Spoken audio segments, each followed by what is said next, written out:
Tell us something about your illustrious career. Frankly, when you start doing something, you do not really think about the position and leadership and so on. I think it gets evolved as the period passes by. But what I've realized over a period of years is that leadership is a position. Leadership is not an authority. It's not about the authority. It's a position that you take, and a leadership is linked up very closely with the responsibility as well. And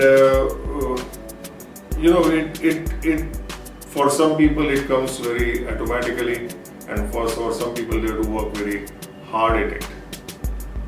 But another thought that I have on the leadership is not necessarily somebody who is a flag bearer, one who is walking in the front, one who is giving the marching orders, one who is telling people what to do, that very visible form of the leadership.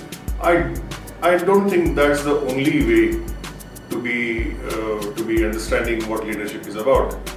I think leadership is also prevalent. Leadership is also present in the people who are followers. I mean, even if in a team you are a follower, it's not necessary that you are only a follower, you are not a leader.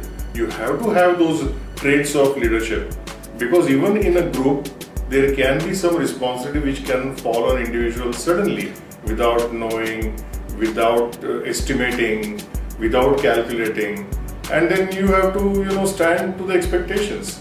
So what one has to know really to be a leader is about what is expected by an individual, expected by a group of individuals, expected by a team, expected by the subgroups within the team, and what they have and what they want, and what they have to accomplish. I think that is the understanding. Anybody who has that understanding in a proper order and proper format, I think he is a leader. So even if he is not standing in the front, even if he doesn't toss the coin, he is still a leader, because he has understood things very well. And I'm not saying all this from the leadership books or the copybook style and so on. I'm just saying from the experience of life. As far as I'm concerned, from the point of view of how did I have to shoulder the responsibilities, there was no question that at the family level I had to be leader, because in those times the head of the family, that is my father, our father is naturally a leader in the family. So you don't really get those leadership training there. But probably I saw some of my relatives who were in the service forces at that time, and there I could probably started understanding first time, that was in the school time, that here is something different. They are talking something different, they are doing something different, and that was the style of military leaders. So this is what you see, and you only take those inputs, not that you use them all the time.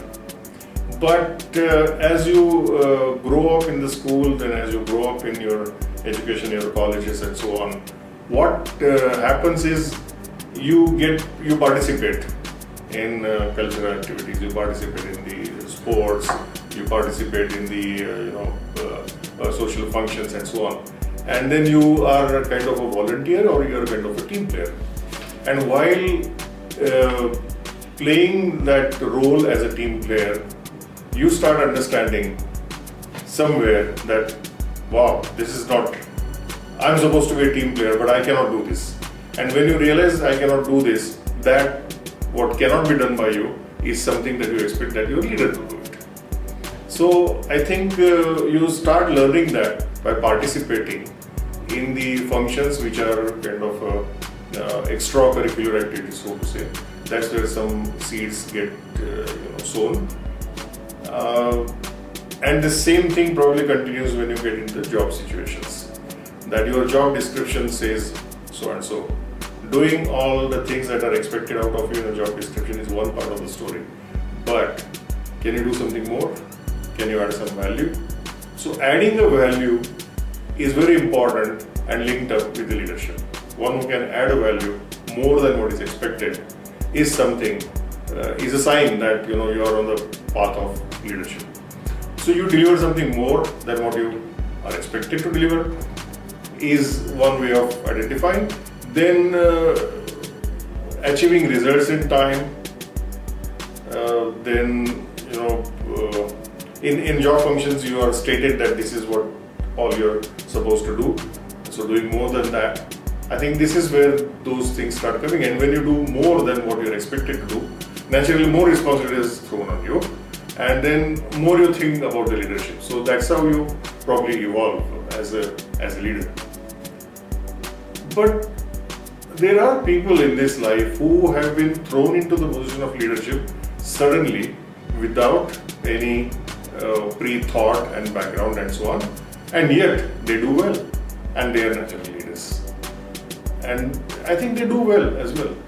So leadership is about being natural leader. Leadership is also about you create yourself as a leader. You work at it and you study and then you work hard at it and then demonstrate that you can be a leader. So that's the way I look at the